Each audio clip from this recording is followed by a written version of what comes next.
এত গরম, তার মধ্যে সবার অর্ডার শুনতে কি কারো ভালো লাগে? হরে কৃষ্ণ বন্ধুরা, সবাইকে রাধে রাধে। কেমন আছো সবাই? আশা করি ভগবানের আশীর্বাদে ভালো আছো, আর আমিও খুব ভালো আছি। তো এখন সকাল 10টা বাজছে। তো এখন থেকে আমি ব্লগটা শুরু করলাম।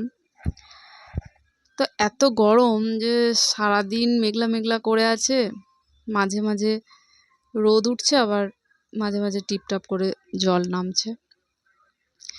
তো দেখো, ভাত চাপিয়ে দিয়েছি। আজকে সবজি তেমন নেই কো, ভাবলাম একটু সয়াবিন আলুর তরকারি আর একটু কলাইয়ের ডাল করব। তো আজকে একটি বিশেষ দিন বন্ধুরা, সেটি আমি তোমাদের সাথে পরে শেয়ার করছি। তো হ্যাঁ, একটা কথা বলে রাখি যে এটা কিন্তু আমার প্রথম ব্লগ।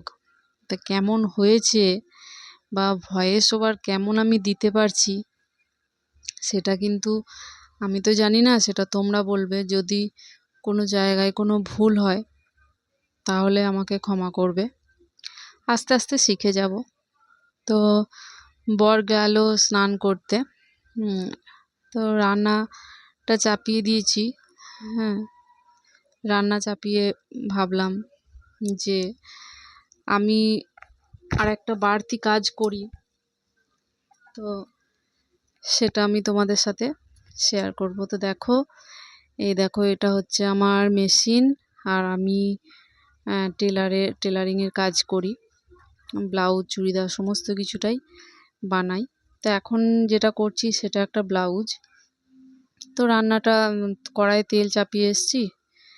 তো ভাবলাম যে যদি লাইলিনটা লাগিয়ে নিতে পারি তাহলে সেটা পরে তাড়াতাড়ি কমপ্লিট হয়ে যাবে।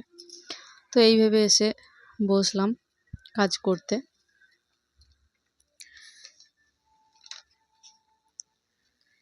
আরও একটা কাজ করি, তো সেটা সবই আস্তে আস্তে তোমাদের সাথে শেয়ার করব। তো বিছানাটা একটু গুছিয়ে নিতে এলাম, আর কালকে জামা কাপড়গুলো কেচে রেখেছিলাম, তো গোছানো হয়নি গো। জামা কাপড়গুলো একটু এই ফাঁকে গুছিয়ে নিই।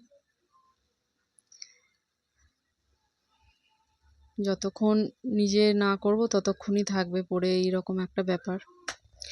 তো যাই হোক, আবার চলে এসেছি রান্নার কাছে। রান্নার কাছে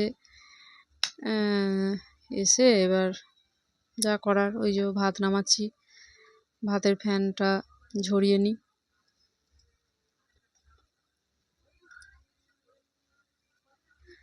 তো এত কাজের মাঝখানে ভিডিও করা খুবই কঠিন একটা কাজ। যে কীভাবে লাস্ট পর্যন্ত করতে পারবো এটা জানি না, তবে চেষ্টা করব। তোমরা পাশে থাকলে নিশ্চয়ই পারবো বলে আশা রাখি। তো মাঝে মাঝে মানে কোনো জিনিস হাতের কাছে থাকলেও খুঁজে পাই না, তার মধ্যে আবার ক্যামেরাটা চলছে, একটু তো নার্ভাসও লাগছে।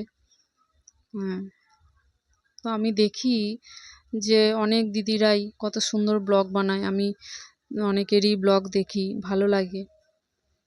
তো আমি সেরকমভাবে নিজেকে কিছুটা হলে প্র্যাকটিস করিয়েছি, তারপরে আমি ব্লগ করতে সাহস পাচ্ছি। এত গরম যে শরীর ক্লান্ত হয়ে যাচ্ছে। একটু ফ্যানের কাছে এসে বসলাম।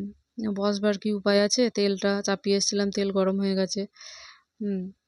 তো এবার আমি তরকারিটা চাপাবো বলে আবার উঠে গেলাম।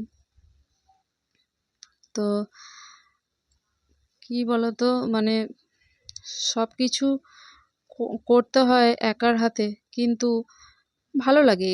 কারণ হচ্ছে একার সংসার, কেই বা করবে। যেটা করতে পারবো সেটাই হবে। আর ছেলে মেয়েদের তো পড়াশোনা আছে, তারা তো নিজের নিজের জায়গায় সব চলে যায়, স্কুল কলেজ সব। তো এটা বিকালবেলা বন্ধুরা, জানালার ধারে বসে আছি। তো পাশের বাড়ির এক ছাদে দেখছি হনুমান এসছে অনেকগুলোই। তো তাদের বাড়ির সমস্ত মিটকে যা মশলার সমস্ত ছিল, মশলা পেতে তা নিয়ে এসে সব খেতে আরম্ভ করেছিল। তো যেটা তোমাদের কাছে আমি বলেছিলাম যে পরে শেয়ার করব বলে, আজকে একটা বিশেষ দিন। তো আজ আমাদের ম্যারেজ অ্যানিভার্সারি।